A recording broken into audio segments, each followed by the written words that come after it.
Всем привет! Меня зовут Маша, а это YouTube-шоу «Что как?». Как и многие из вас, с 2020 года я активно слежу за судьбой Беларуси. Я знаю, что белорусская диаспора существует в Швеции уже давно, и я не раз видела бело-червоно-белые флаги на улицах Стокгольма. Поэтому я решила встретиться с белорусами и поподробнее узнать об их организации, жизни в Швеции и культуре. Итак, наши сегодняшние гости — Вика и Дима. Они являются членами Совета организации белорусов в Швеции, а Дима еще, кстати, представляют Народное посольство Беларуси. Если вы еще не знаете, на каком же языке говорить с белорусами и как готовить верощаку, то вам обязательно нужно смотреть это видео. Наши герои будут говорить на белорусском языке. Я буду говорить на русском. Но наша редакторка Саша заботливо подготовила для вас русские субтитры, чтобы вы, чуть-чуть подглядывали туда. Но в основном, вот я предлагаю немножечко так прикрывать глаза и слушать, потому что на самом деле у наших славянских языков общие корни, и через какое-то время ваш мозг просто адаптируется, и вы начинаете все понимать. У меня, в общем, я не знаю, на каком языке говорить, потому что когда ты говоришь на белорусском, мне очень хочется отвечать на украинском, но мой украинский тоже такой, суржик. Ты можешь говорить на языке, на якому тебе спадручна. Мне вельмі падабаецца, як гэта працуе ў Скандинавіі. Я лічу, што жыхары краін са сходнымі мовамі, яны павінны так размаўляць. У Скандинавіі кожны размаўляе на сваёй мове. Калі швед і нарвежец размаўляюць друг з другом, швед гаворыць па-шведску, нарвежец адказвае па-нарвежску, кожны размаўляе на сваёй мове, кожны друг друга разумее. І я думаю, што было б вельмі добра, калі б наш рэгіён таксама пераняў бы гэтую практыку. Дарэчы, калі мы размаўляем з украінцамі, мы так і робім. Так. На жаль, вельмі часта з расейцамі так не атрымліваецца, таму што яны не разумеюць, таму што, магчыма, не вельмі жадаюць разумець. Але ёсць выключэнне, і я вельмі рады, што мы з табой размаўляем, як мы зараз размаўляем, што ты размаўляеш на сваёй мове, я размаўляю на сваёй, і ніхто ад другого не патрабуе, каб ён переключаўся на другую мову. Да, мне на самом деле это тоже очень нравится. Кстати, может быть, ты расскажешь, как для тебя было? Был ли для тебя белорусский язык твоим первым или вторым языком? Или когда ты его начал учить, как для тебя этот путь был проделан вот в плане белорусского языка? Моя первая мова была расійская, як і для тебе. Але я вырос у Беларусі, я заўсёды чуў беларускую мову, я дастаткова добра яе зразумеў, я мог чытаць кнігі на яе, але мне было вельмі складана размаўляць, калі моя родная мова была расійскай, то я размаўляў на тым, што называецца трасянка. То есть часть словаў я выкарыстоўваў. Это як суржик, типу. Гэта як суржик, але ў беларускай мове гэта называецца трасянка. О, как прикольно. Чаму для мяне стала важным размаўляць на беларускай мове? Перш за ўсё, таму што я з'яўляюсь прадстаўніком народнай амбасады, і па-другое, таму што я зразумеў, насколькі мэтанакіраваную палітыку вела Расія на знішчэнне беларускай мовы. Таму да мяне прыйшло разуменне. Калі я хачу штосьці змяніць, калі я хачу павярнуць гэты працэс назад, то я павінен пачаць з сябе. Гэта зразумела, што беларуская мова ўвесь час, пачынаючы з Савецкага Саюзу, яна прыніжалася ўсё менш магчымасці яе вывучаць. Напрыклад, калі я пайшла ў школу ў 90-х гадах, моя маці прыйшла запісваць мяне ў школу 31 жніўня, таму што мы ўсё лета на вакацыях былі ў нашай вёсцы, нам было так весела, мы зусім не думалі аб тым, што навучальны год ужо падыходзіць. І мы прыйшлі запісвацца ў школу 31 жніўня. На наступны дзень ужо ўсё, навучанне пачынаецца. І нам гавораць: «Ой, а чаго вы так позна? Месцы засталіся толькі ў беларускамоўным класе». Ой, как тебе повезло? Мама такая: вельмі добра, а што значыць у беларускамоўным класе? Што у нас толькі адзін беларускамоўны клас на ўсю школу?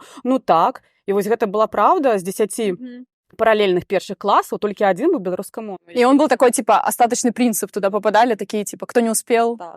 Кстати, один из вопросов, который я хотела задать. Можно ли в Швеции, здесь, в Стокгольме, учить белорусский язык? Есть ли какие-то курсы или что-то вы организовываете или нет? Курсы есть, мы организовываем. Мы уже пачалі, гэта і раней до нас робили, а мы пачалі зараз менавіта гэтым займацца ў студзені гэтага года. Вось апошнія 6 месяцаў працавалі з гэтым. Кожны аўторак у нас есть доступ до памяшкання ад Юксенскулан, на Гердет. І вось там мы збираем збіраемся, і у нас 2 гадзіны ёсць, і мы займаемся мовай. У нас есть вельмі добрая настаўніца, і такой, яна умее так падыход знайсці да розных узростаў, да розных людзей, таму вельмі так весело. Круто. А как вам попасть? Можно ли, ну, то есть, типа, нам нужно с белорусским паспортом, или вот я могу прийти? Не, у прынцыпе, можа прыйсці хто заўгодна. Канешне, мы хочам, каб да нашай арганізацыі далучалася як мага больш людзей, каб яны станавіліся нашымі сябрамі, каб арганізацыя расла і больш весу у шведскім грамадстве мела. Але насамрэч, калі вы проста зацікаўлены ў вывучэнні беларускай мовы, вы заўжды можаце прыйсці да нас. Гэта вельмі пазітыўна, што шмат беларусаў зараз хоча вывучаць беларускай мовы,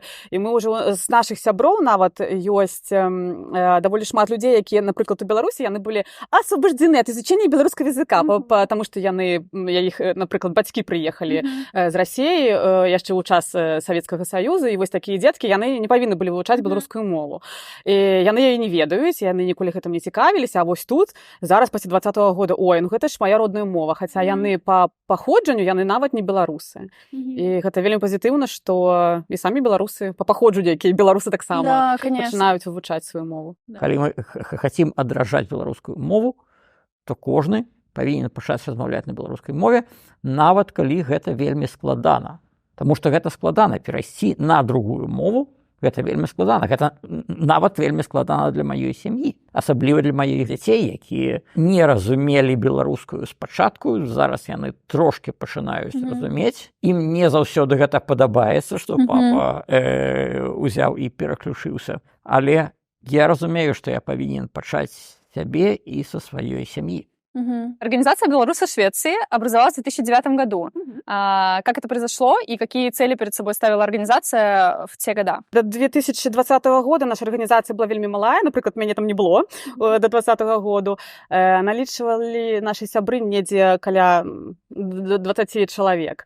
І дзейнасць тада як бы фокусавалася больш на культурніцкіх мерапрыемствах. Людзі збіраліся разам, каб нейкі там святы адсвяткаваць, каляды, напрыклад, купалле.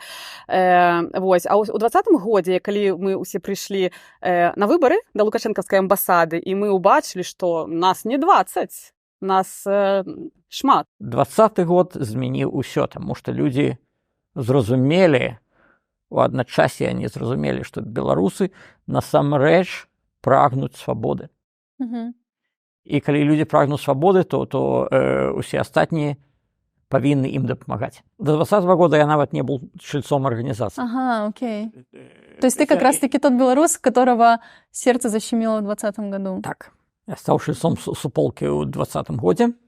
Вось. Але я ведаю, што да гэтага праводзіліся культурніцкія мерапрыятыя, але тое, што было зроблена до 20 года, сапраўды как бы была зроблена вялікая справа.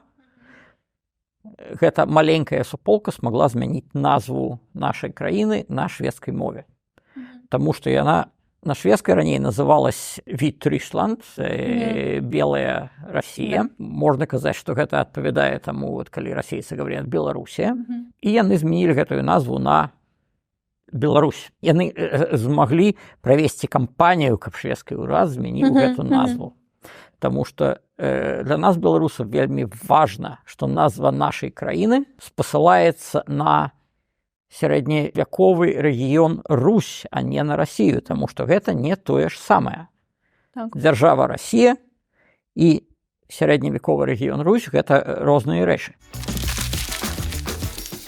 На какие ивенты я могу прийти, которые организовывает ваша организация, антивоенные или какие-то культурные мероприятия? Зараз, разумела, мы ходим на большасць маніфестацый супраць расійскай агрэсіі в Украіне, якая была ажыццёўлена з дапамогай незаконнага рэжыму Лукашэнкі. То есть мы стараемся заўсёды быць на Мондакс-Революцыі панядзельнічным руху. Это шведская организация, якая збіраецца кожны панядзелак у 12 гадзін, каб дэманстраваць супраць расійскай агрэсіі.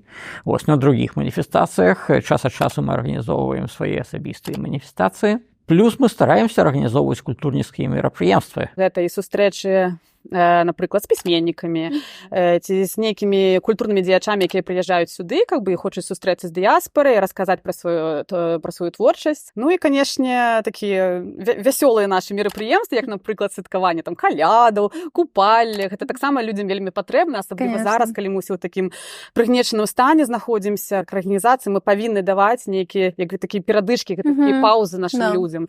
І таму мы робім для іх пасля працы, дзе мы можам сустрэцца разам, пасядзець піва папіць, на нейкія іншыя тэмы пагаварыць. Хаця, канешне, ўсё да палітыкі вяртаецца вельмі хутка. Туда можно будет прийти кому угодно или только вашим мембарам? Напрыклад, у гэтым годзе, калі мы рабілі купалі, мы зрабілі такі адкрыты фармат, што маглі прыйсці ўсе, хто хочуць, і там мы проста агітавалі стаць нашымі сябрамі, ці калі людзі не хочуць па нейкім прычынам быць нашымі сябрамі, то проста яны свяшавалі нам невялікую суму за тое, што як бы яны прымалі ўдзел у нашым святкаванні, тому што наша арганізацыя поўнасцю валанцёрская, у нас няма ніякіх як бы сродкаў на існаванне акрамя сяброўскіх унёскаў, таму как бы калі прыходзяць людзі, якія не з'яўляюцца сябрамі нашай арганізацыі, яны, канешне, вельмі welcome. Ну, как бы, калі у вас ёсць жаданне дапамагчы нам, нашай арганізацыі, калі ласка, свяшуйце нам некую суму.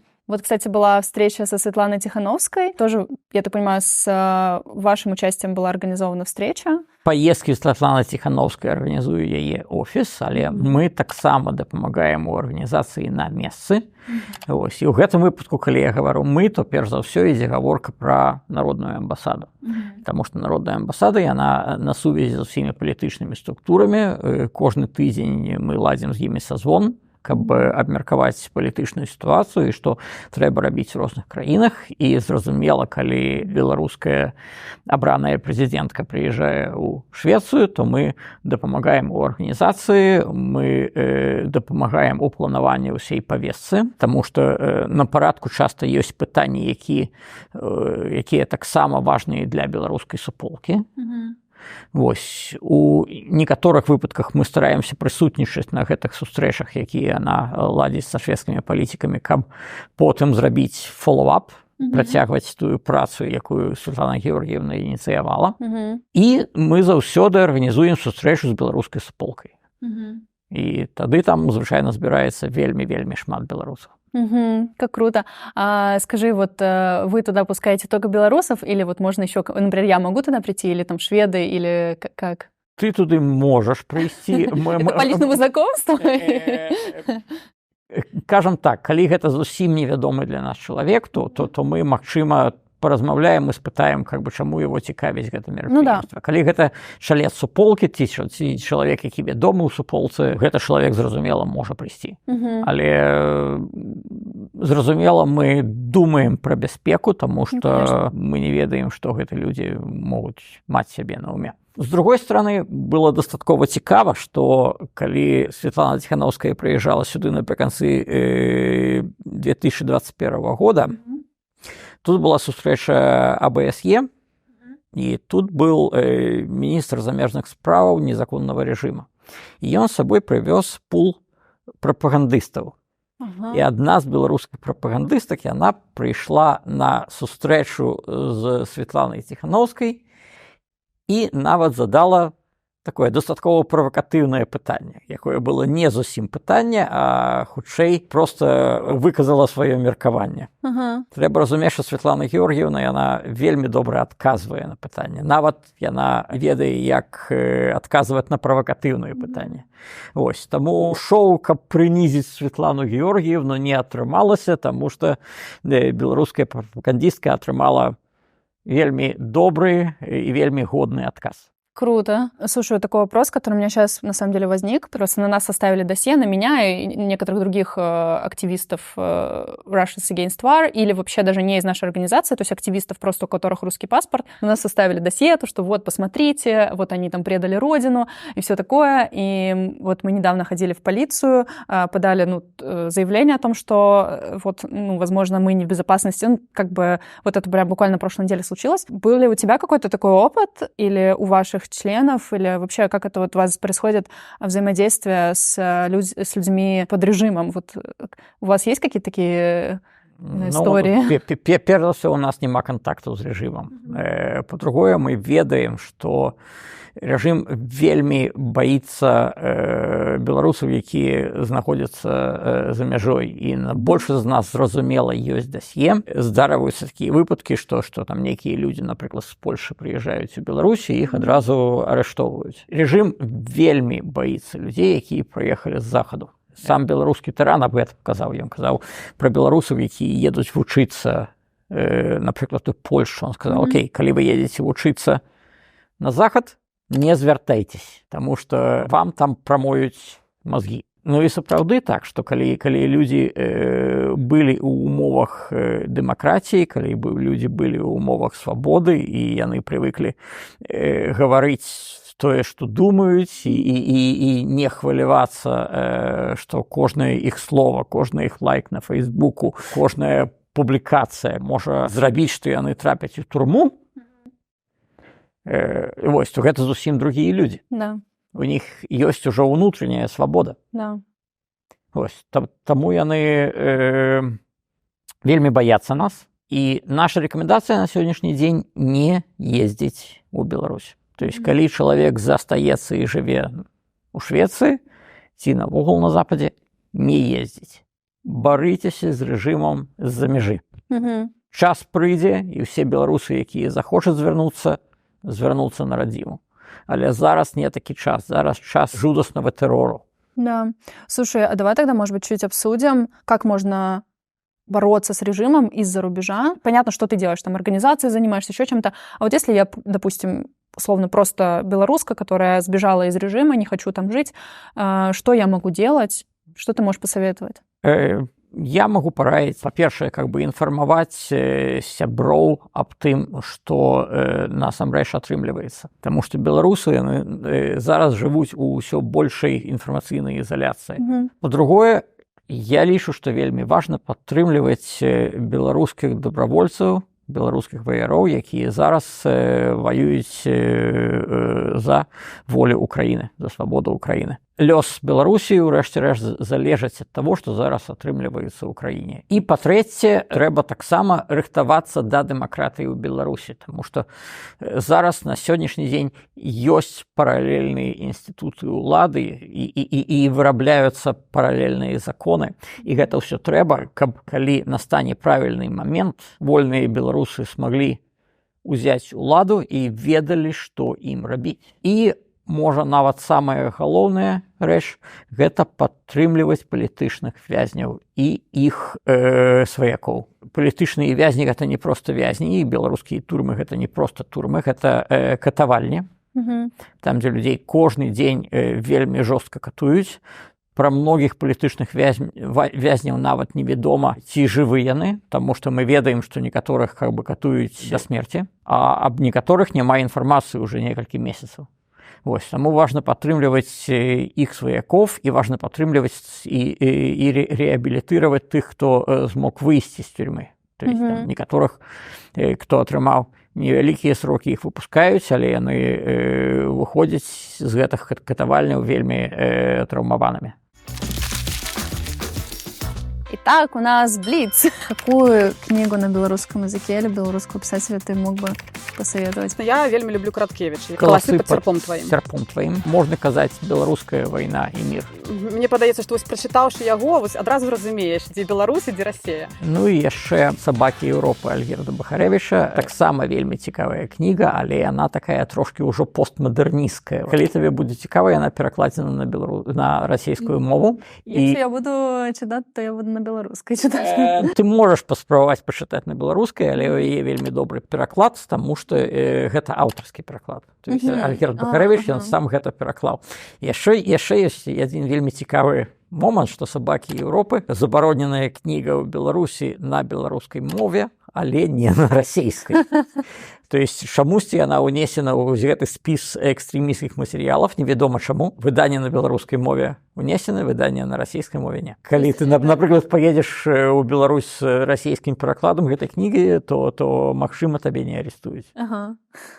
Я думаю, меня найдут за что арестовать. Ну, то есть, получается, книгу запретили не за ее суть, А за ее язык? Магчыма, калі пісьменнік сам пра гэта рассуждаў, ён гаварыў, што забаранілі не саму кнігу, а забаранілі маркер нацыянальнай ідэнтычнасці. Таму што гэта такая вельмі цікавая і вельмі арыгінальная кніга. І у Беларусі на беларускай мове забараняюць усё, што цікавае, што сексі, што мадэрновае. Вось, калі б ён напісаў штосьці там пра этнаграфію і вёску, то гэта магло бы апублікавацца, быць апублікованым і на беларускай мове. Навогул я б казаў, што гэта вельмі цікавы маркер. Калі штосьці на беларускай мове забаронена, там, кнігі ці музыка, то гэта цікава. То гэта трэба чытаць. Круто. Хороший, кстати, маркер, да. Мне кажется, что в России это не обязательно знак качества, но хотя бы это приятный человек. Вот. Но про искусство я даже не знаю.